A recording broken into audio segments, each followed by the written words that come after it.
எல்லாருக்கும் வணக்கம். நான் நிவாஸ் சேகர். இன்னைக்கு ஒரு சாகச நாள். வாங்க பார்க்கலாம்.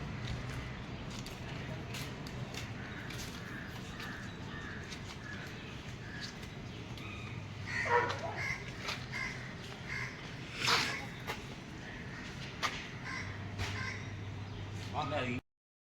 என்னதான் பார்க்குக்கு பாதை இருந்தாலும் எப்பயுமே எக்ரிகல்ச்சர் தான் நல்லா இருக்கும்.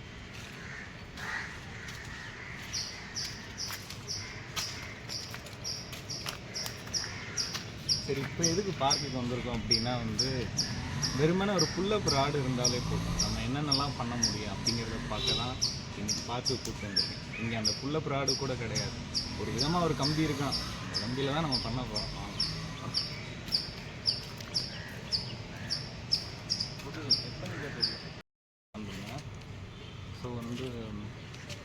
ஸோ புல்லப்பில் என்னோட ஸ்டைலில் 3 வேரியேஷன் இருக்குது. ஸோ லாங்கு, ஷார்ட்டு, ரொம்ப ஷார்ட்டு. ஸோ அதான் பார்க்க போகிறோம்.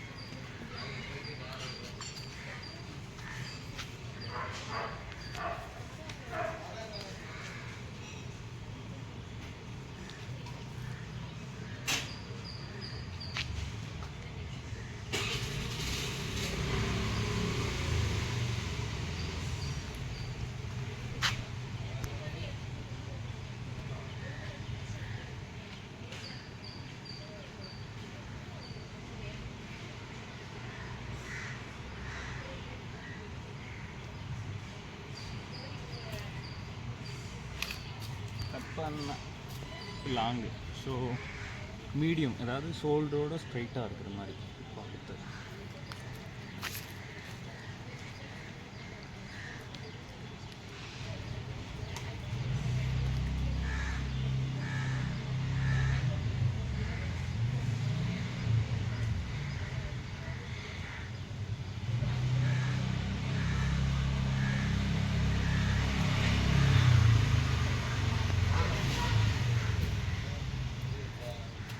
பார்க்கு இவ்வளோ தான் இருக்கும். இதை வச்சு தான் ஏதாச்சும் பண்ணிக்க முடியும் நம்ம.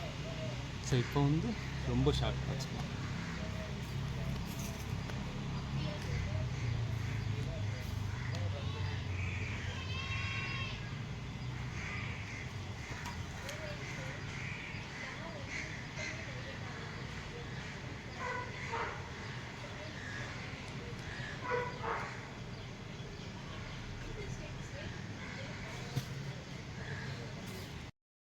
இப்போ 8 போசஸ் இருக்குது. Compulsory poses 8. ஸோ அந்த 8 போசஸும் எப்படியெல்லாம் வைக்கணும் அப்படிங்கிறதான் இப்போ சொல்ல போகிறேன். அந்த 8 போசஸ், கம்பல்சரி போசஸ் எப்படி வைக்கணும், அதோட நேம் என்ன அப்படிங்கிறதான். ஸோ ஃபஸ்ட்டு எனக்கு பிடிச்சது சைட் ரைசர். ஓகேவா?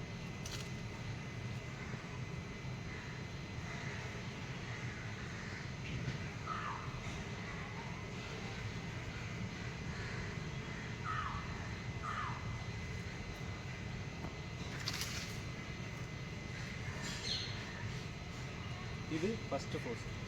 அப்புறம் செகண்ட் போஸ். செகண்ட் போஸ் என்னென்னா front double boys.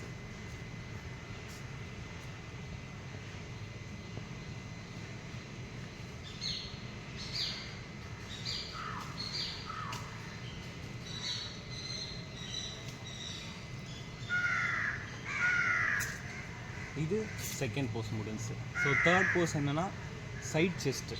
Okay, side chest.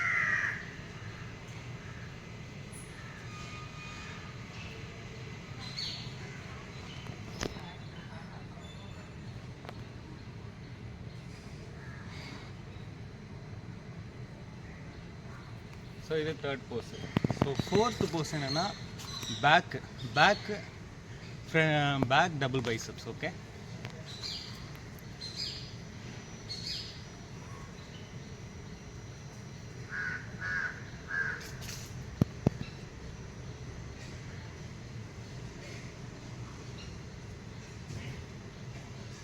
So அஞ்சாவது போஸ் என்னன்னா லேட் ஸ்ப்ரெட்டு. லேட் ஸ்ப்ரெட்டில் ஃப்ரண்ட் லேட் ஸ்ப்ரெட்டு, அப்புறம் பேக் லேட் ஸ்ப்ரெட் இருக்குது. ஸோ ஃபஸ்ட்டு ஃப்ரண்ட்டு, அப்புறம் பேக் போகிறோம். ஸோ அஞ்சாவது ஃப்ரண்ட்டு.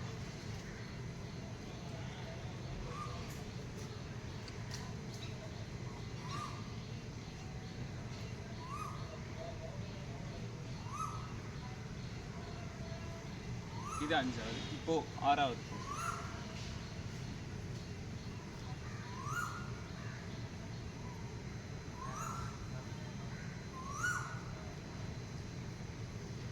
ஸோ 6வது போஸ் முடிஞ்சு. அப்புறம் 7வது வந்து அப்டாமினல் அண்ட் தை. சம போஸ் இது.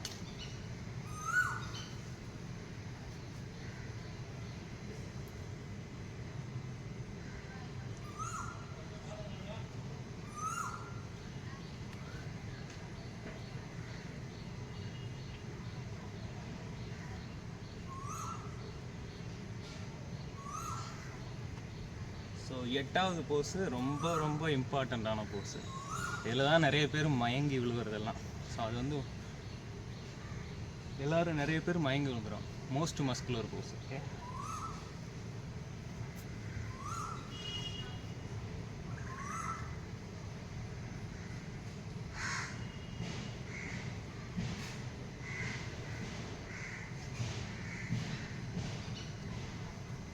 ஸோ இதுதான் வந்து பாடி பில்டிங்கில் இருக்கிற 8 கம்பல்சரி போசஸ்.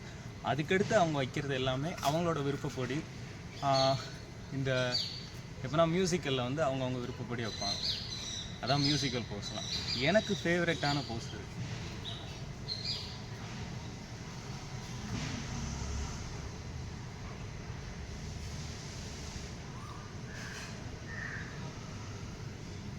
ஸோ இதுதான் வந்து என்னோட ஃபேவரட்டான போஸஸ்.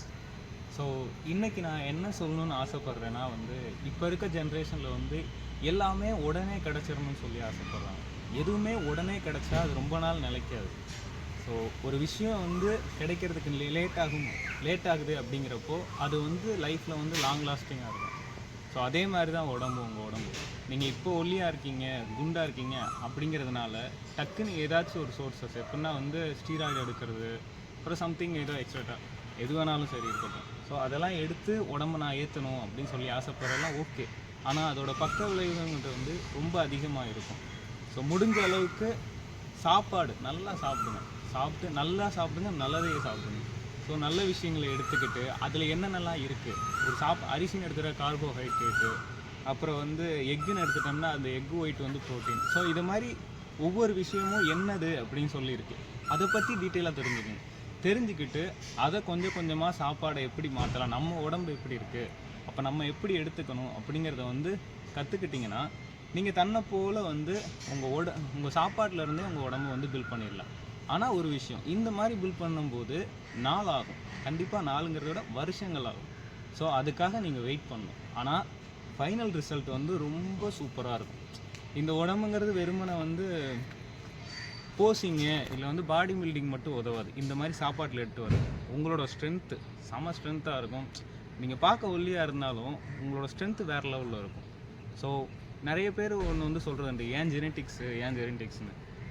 உங்களுக்கு அடுத்து வரப்போகிறவங்க அந்த வார்த்தையை சொல்லக்கூடாது. ஸோ அதுக்கேற்றாப்புல நீங்கள் ரெடி பண்ணுங்கள் உங்களை.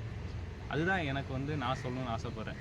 சும்மா அப்போ இருந்தவங்களே குறை சொல்லிக்கிட்டு இருக்கக்கூடாது. இப்போ நிறைய பேர் வந்து மாற்றிட்டாங்க. நிறைய பேர் நீங்கள் வீடியோவில் பார்த்துருப்பீங்க, ஒல்லியாக இருந்திருப்பாங்க, அதுக்கடுத்து நல்லா வந்து பில்ட் பண்ணியிருப்பாங்க.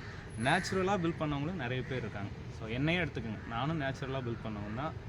இப்போ வரைக்கும் சொல்கிறேன், ஓப்பனாக சொல்லணும்னா நான் ப்ரோட்டீன் பவுட்ரு கூட எடுத்தது கிடையாது. அது எடுக்கிறது நல்லது கெட்டது இல்லை, நல்லது இல்லைன்னா நான் பேச வரல. என்னையை பொறுத்தளவில் எனக்கு அதில் விருப்பம் இல்லை. நான் சாப்பாடில் எடுத்துக்கிறேன், முட்டை எடுத்துக்கிறேன், அப்புறம் ஏதாவது மீட்டு அந்த மாதிரி எடுத்துக்கிறேன், அவ்வளோதான். முட்டை மீட்லாம் தினம் எடுப்பியாடா அப்படின்னு சொல்லி கேட்டால் என்னோட இது ரொம்ப கம்மியாக தான் இருக்கும். 5 முட்டை தான். அதுக்கடுத்து மீறி போனால் கடலை. ஸோ கடலை நல்லாயிருக்கும். ஸோ அப்படி எடுத்து அப்புறம் கார்போஹைட்ரேட் தேவையான அளவு கார்போஹைட்ரேட்ஸ் எடுத்துக்கிறேன். அண்டு சம்திங் எக்ஸ்ட்ரா அந்த விட்டமின்ஸ் அப்படிலாம் பார்க்கும்போது என்னென்னலாம் கிடைக்குது, நம்ம தானிய வகைகளாக இருக்கட்டும், என்னென்னலாம் நல்ல விஷயங்களாக கிடைக்குதோ முடிஞ்ச அளவுக்கு எடுத்துப்பேன். அதுக்குன்னு போட்டு ஜங்க் ஃபுட்ஸ்லாம் நான் தொடவே மாட்டேன் அப்படின்லாம் சொல்ல மாட்டேன். எப்போவாது தோணும்போது இல்லை ஏதாச்சும் ஒரு மனசு வந்து ஒரு மாதிரி இருக்கும். ஸோ அப்போல்லாம் வந்து கண்டிப்பாக அதை வந்து தொட்டு பார்த்துணும் ஜங்க் ஃபுட்லாம். அதை தொடாமல் இருக்கிறதும் தப்பு தான். ஸோ வாழ்க்கையை வந்து ரசித்து வாழணும். என்னை பொறுத்தளவில் நான் சொல்ல விரும்புகிறது அதான். Okay, thank you. டாடா, போயிட்டு வரேன்.